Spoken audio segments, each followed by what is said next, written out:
Time आप देख रहे हैं, मैं हूं आपके साथ गुंजन दीक्षित। और इस वक्त सबसे बड़ी खबर आपको बता दें, देवस्थानम बोर्ड को भंग करने का ऐलान कर दिया गया है। सीएम धामी ने देवस्थानम बोर्ड को भंग करने का ऐलान किया है।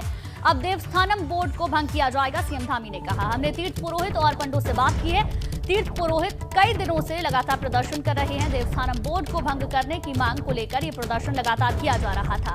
उत्तराखंड के शीतकालीन सत्र में एक्ट को भी कैंसिल किया जा सकता है, ये जानकारी सामने आई है। ये तमाम बातें सीएम पुष्कर सिंह धामी ने कही हैं। तो लगातार देवस्थानम बोर्ड को भंग करने की मांग तीर्थ पुरोहितों की ओर से की जा रही थी और अब इस पर फैसला भी ले लिया गया है। ये ऐलान कर दिया गया है कि अब देवस्थानम बोर्ड को भंग किया जाएगा। इससे पहले हमने देखा तीर्थ पुरोहितों की ओर से अलग अलग वक्त पर नाराजगी सामने आई, विरोध प्रदर्शन सामने आया और उसके बाद अब ये सरकार की ओर से बड़ा फैसला ले लिया गया है। देवस्थानम बोर्ड को अब भंग किया जाएगा। कल मंत्रिमंडल से बातचीत हुई थी और आज आधिकारिक तौर पर इस पर मोहर लग चुकी है। देखिए, पिछले दिनों देवस्थानम बोर्ड को लेकर लगातार विभिन्न प्रकार के सामाजिक संगठनों ने, तीर्थ पुरोहितों ने, हकूकधारियों ने और जो पंडा समाज के लोग हैं, तीर्थ पुरोहित समाज के लोग हैं, विभिन्न प्रकार के जो हमारे जनप्रतिनिधि हैं, हमने सभी से बात करी है। सभी के सुझाव आए हैं, सभी के विचार आए हैं। और इसके साथ साथ मनोहर कांत ध्यानी जी ने जो हमने उनके स्तर पर एक उच्च स्तरीय समिति बनाई थी, उस कमेटी ने भी अपनी रिपोर्ट हमको दे दी है। हमने सारे विचारों पर, सारे पहलुओं पर सारा विचार करते हुए हमारी सरकार ने निर्णय लिया है कि हम इस अधिनियम को वापस ले रहे हैं और आगे चलकर हम सभी से बात करके जो भी उत्तराखंड राज्य के हित में होगा उस पर जो है आगे हम कार्रवाई करेंगे। तो सभी से बात करेंगे, लेकिन फिलहाल हम इस अधिनियम को वापस ले रहे हैं। वही देवस्थानम बोर्ड को भंग करने के ऐलान के बाद सीएम पुष्कर सिंह धामी ने ट्वीट किया। क्या ट्वीट किया, वो ट्वीट भी आपको बताते हैं। लिखते हैं, आप सभी की भावनाएं, तीर्थ पुरोहित, हकूकधारियों के सम्मान और चारधाम से जुड़ी सभी लोगों के हितों को ध्यान में रखते हुए श्री मनोहर कांत ध्यानी जी की अध्यक्षता में गठित उच्च स्तरीय कमेटी की रिपोर्ट के आधार पर सरकार ने देवस्थानम बोर्ड अधिनियम वापस लेने का फैसला लिया है। ये ट्वीट मुख्यमंत्री ने किया है।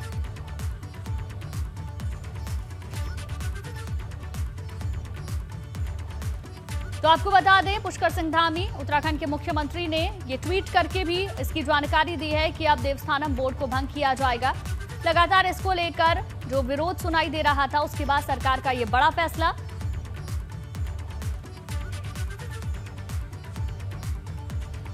वही देवस्थानम बोर्ड को वापस लेने के लिए सीएम पुष्कर सिंह धामी के ऐलान के बाद तीर्थ पुरोहितों में खुशी की लहर है। गंगोत्री धाम के तीर्थ पुरोहित राजेश सेमवाल ने देवस्थानम बोर्ड को वापस लेने के लिए सीएम धामी के फैसले को ऐतिहासिक बताया और इसके लिए उनका शुक्रिया अदा किया। साथ ही चारधाम महापंचायत के प्रवक्ता ब्रजेश सती ने भी देवस्थानम बोर्ड वापस लेने के लिए सीएम के फैसले का स्वागत किया।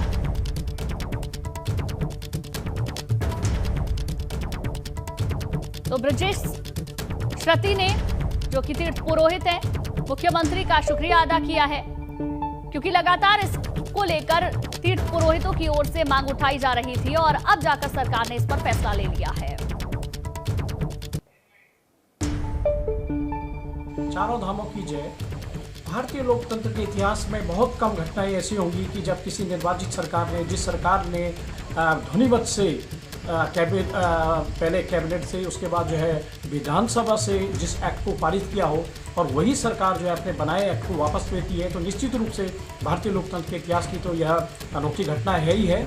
इसके अलावा मैं चारों धामों की तीर्थ पुरोहितों की ओर से जो ये 735 दिन से लगातार धरना प्रदर्शन चल रहा था, उस सब के कारण ही सरकार को जो है हमारी भावनाओं को समझना पड़ा और वापस लेना पड़ा।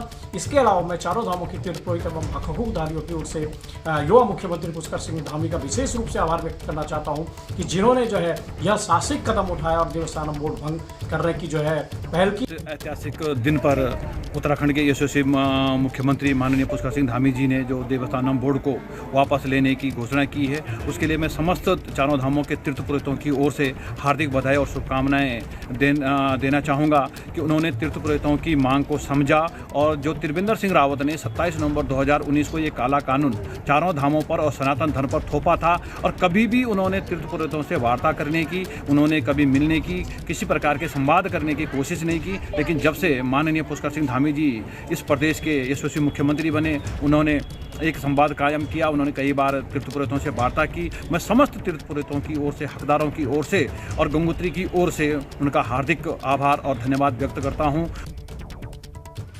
देवस्थानम बोर्ड को भंग करने पर पूर्व मुख्यमंत्री हरीश रावत ने भी प्रतिक्रिया दी है। हरीश रावत ने कहा कि सरकार पर प्रेशर था, जिसके बाद बोर्ड को भंग किया गया है। ये तीर्थ पुरोहितों की जीत है। अगर धामी सरकार इस बोर्ड को भंग नहीं करती तो प्रदेश में कांग्रेस की सरकार बनने पर देवस्थानम बोर्ड को भंग किया जाता।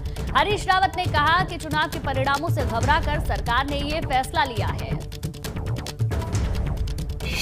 2 साल के बाद में राज्य सरकार ने देवस्थानम बोर्ड को खत्म करने की घोषणा की है। मेरे साथ में पूर्व मुख्यमंत्री हरीश रावत जी हैं, जो लगातार इस बोर्ड को भंग करने की मांग करते रहे हैं। कांग्रेस का लगातार विरोध प्रदर्शन रहा है। मेरे साथ में हरीश रावत जी हैं। हरीश जी, किस तरीके से इस राज्य सरकार के इस फैसले को देखते हैं आप?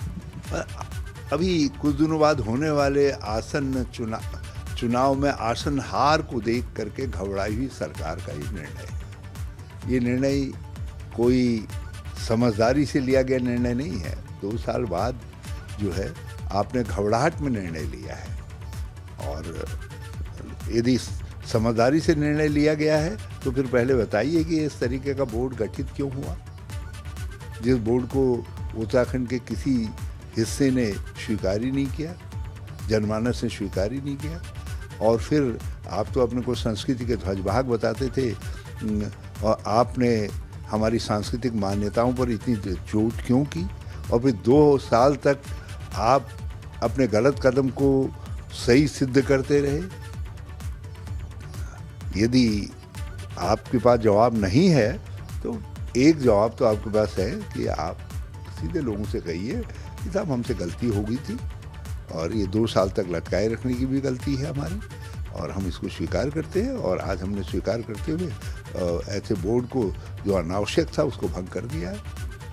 ये कन्फ्यूज़न है कि जब बोर्ड का गठन हुआ था तब सही था, या अब खत्म बोर्ड हुआ है अब सही है? ये कन्फ्यूज़न क्यों है? अगर आप ही की सरकार थी, भाजपा की सरकार रही है, और उसमें ही इस बोर्ड का गठन हुआ और इसी सरकार में खत्म हुआ, तो ये कन्फ्यूज़न कैसा है? देखिए, बोर्ड का गठन भी जो है अहंकार का प्रतीक है, उसको बनाए रखने का निर्णय भी जो है भाजपा के अहंकार का प्रतीक है।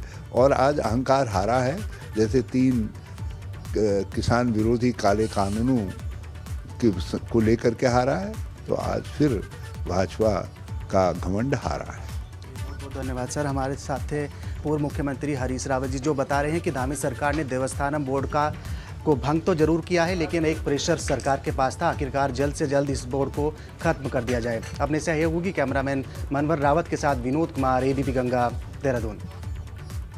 और देहरादून से हमारे संवाददाता विनोद कुमार हमारे साथ लाइव जुड़ गए हैं। विनोद, अलग अलग प्रतिक्रियाएं देखिए अब सामने आने लगी हैं कांग्रेस की ओर से, जहां कांग्रेस इसे अपनी जीत बता रही है, वहीं बीजेपी का कहना है कि हमने तीर्थ पुरोहितों के हक में ये फैसला लिया है, उनके बारे में सोचते हुए ये फैसला लिया है।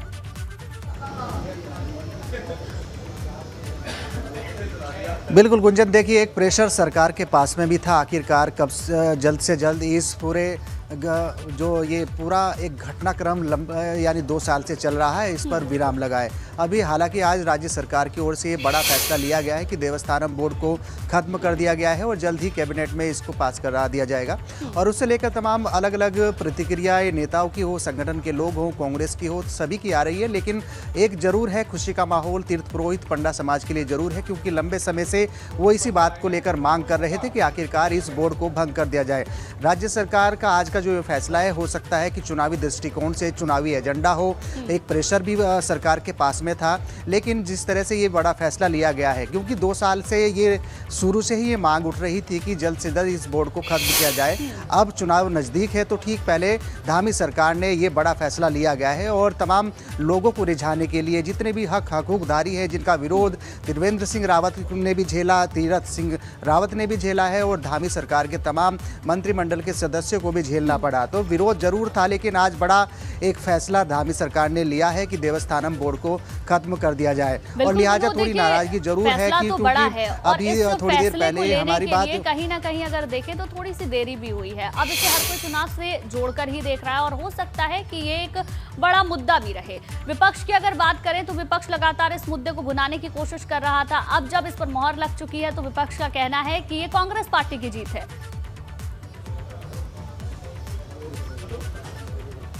बिल्कुल गुंजन, देखिए हरीश रावत ये मान रहे हैं और लंबे समय से इस बात को लेकर वो प्रदर्शन करते रहे, विरोध जताते रहे कि अगर धामी सरकार इस पूरे एक्ट को ख़त्म नहीं करती है तो आने वाले 2022 में कांग्रेस की सरकार इसको करेगी। और हरीश रावत ने तमाम हमला बोलते हुए राज्य सरकार पर यह भी कहा है कि आखिरकार जिस तरह से चुनाव नज़दीक है, चुनाव में क्या परिणाम राज्य सरकार के आएंगे उससे घबरा कर, उससे हार कर ये आज बड़ा फैसला सरकार ने लिया है। और लगातार जिस तरह से विरोध हरीश रावत करते रहे हैं तो तीखी प्रतिक्रिया आज देवस्थानम बोर्ड को लेकर भी है और विपक्ष लगातार सड़क से लेकर सदन तक इस मामले को लेकर सरकार को घेरता रहा है, तमाम सरकार के नुमाइंदों को घेरता रहा है और अंततः आज इसका ये हुआ कि सिर्फ देवस्थानम बोर्ड को खत्म कर दिया गया है। हालांकि ये भी माना जा रहा है कि चुनावी एजेंडे को देखते हुए सरकार का ये कोई बड़ा फैसला हो सकता है, उसके मद्देनजर ये फैसला लिया गया हो। लेकिन जिस तरह से विरोध है जो कि ये बात सामने भी आ रही है और कहीं ना कहीं जगजाहिर भी है। दूसरी तरफ अगर देखें लेकिन तीर्थ पुरोहितों के लिए ये काफी अच्छी खबर है, बड़ा फैसला है उनके लिए। बहुत बहुत शुक्रिया आपका हमारे साथ जुड़ने के लिए। चलिए आगे बढ़ते हैं। देवस्थानम बोर्ड भंग होने के मसले पर कांग्रेस भाजपा सरकार पर हमलावर है। कांग्रेस प्रदेश अध्यक्ष गणेश गोदियाल और प्रदेश कांग्रेस प्रवक्ता गरिमा मेहरा ने क्या कुछ कहा, आइए वो भी आपको सुनवाते हैं। ये हमारे हक हकूकदारी और हमारे आदरणीय तीर्थ पुरोहितों की एकता की जीत है। ये कांग्रेस पार्टी के संघर्ष की जीत है। हम पहले दिन से, जब से देवस्थानम बोर्ड का एक्ट ये लोग लाए, सरकार लाई, सरकार घमंड में थी, सरकार दंभ में थी, सरकार अपने बहुमत का दबाव देकर इस एक्ट को लाई और हम पहले दिन से इस बात को कह रहे हैं कि ये एक्ट निश्चित रूप में हमारे प्रदेश के हित में नहीं है। ये तीर्थ पुरोहितों की एकता की जीत है, उनके स्वाभिमान की जीत है। हमारा प्रदेश धार्मिक पर्यटन के लिए जाना जाता है, हमारा प्रदेश चार धाम के लिए जाना जाता है, यही तो हमारे प्रदेश की रीढ़ है। और जब इस तरह का माहौल और इस तरह का मंजर दुर्भाग्यपूर्ण यहाँ 2 साल से बना हुआ था, आप सोचिए कि क्या हमारी छवि जा रही थी पूरे देश और पूरे विश्व में। वहीं आपके सीएम उम्मीदवार अजय कोठियाल ने भी इसको लेकर ट्वीट किया है, वो ट्वीट भी आपको बता देते हैं। देवस्थानम बोर्ड के भंग करने के ऐलान के मामले को इसमें एक ट्वीट किया है, ट्वीट आपको बताते हैं। कर्नल अजय कोठियाल ने ट्वीट में लिखा, सभी तीर्थ पुरोहितों को बधाई, आपका संघर्ष रंग लाया। आपने प्रधानमंत्री राष्ट्रपति को अपने खून से जो चिट्ठी लिखी थी आज उसका हिसाब हो गया। आगे लिखते हैं, देवस्थानम बोर्ड को भंग कर सरकार ने अपना अपराध स्वीकार कर लिया है। मदन कौशिक प्रेस कॉन्फ्रेंस कर रहे हैं, भाजपा प्रदेश अध्यक्ष हैं, क्या कुछ कह रहे हैं ये सुनते हैं। आज जब इस प्रकार हमारे हकूकदारी, हमारे पंडा, हमारे वहाँ अन्य प्रकार के पंडित लोगों की बातचीत हुई, बातचीत में विषय निकल कर आया तो सरकार ने निर्णय लिया, तो इसमें कोई बुराई नहीं है। आज निर्णय लिया।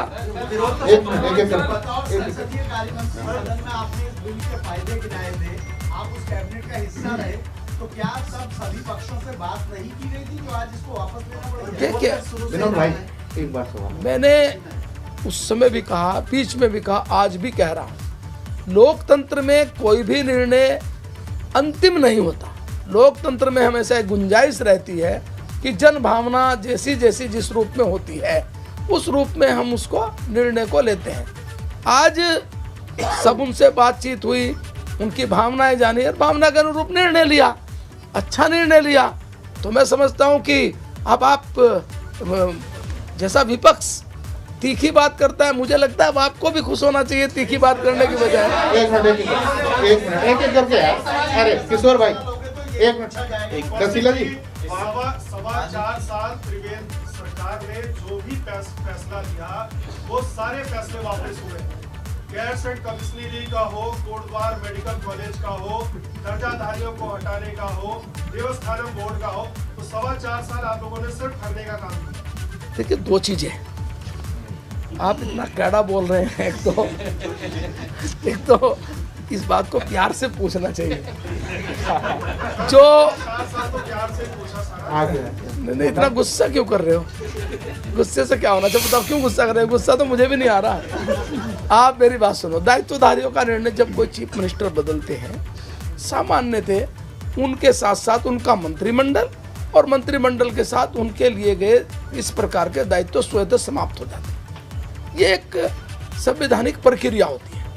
उसमें से पहले मैं पूरा बोल दिया तो आप भी पूछो जाओ या फिर मुझे बोलने दो। अब आप दायित्व वाला तो सबको पता है। नहीं, मैं आगे भी सारी बताऊंगा ना, आपकी चारों चीजों का जवाब दूंगा। और तब मुख्यमंत्री जी हटे तो वो सारी अपने आप स्वतः समाप्त हो गए। बाद में जो संवैधानिक पद थे, उन संवैधानिक पदों को हटाने का वो एक प्रक्रिया होती है, उस प्रक्रिया में वो मुख्यमंत्री के साथ नहीं हटे। तो इस प्रकार से कोई भी ऐसा नहीं किया कि किसी का बदलाव, किसी का किया हुआ निर्णय हमने लिया। कोट द्वार के मेडिकल कॉलेज की प्रक्रिया जो कि तो अभी भी चल रही है, जल्दी ही मेडिकल कॉलेज की तरफ हम लोग बढ़ रहे हैं, ये खुद ही मंत्री जी ने कहा है। उसमें कहीं कोई ऐसा नहीं है कि कोई हुआ निर्णय पलटा गया है। तीसरी बात आपने कहा, कमिश्नरी की बात आपने कही।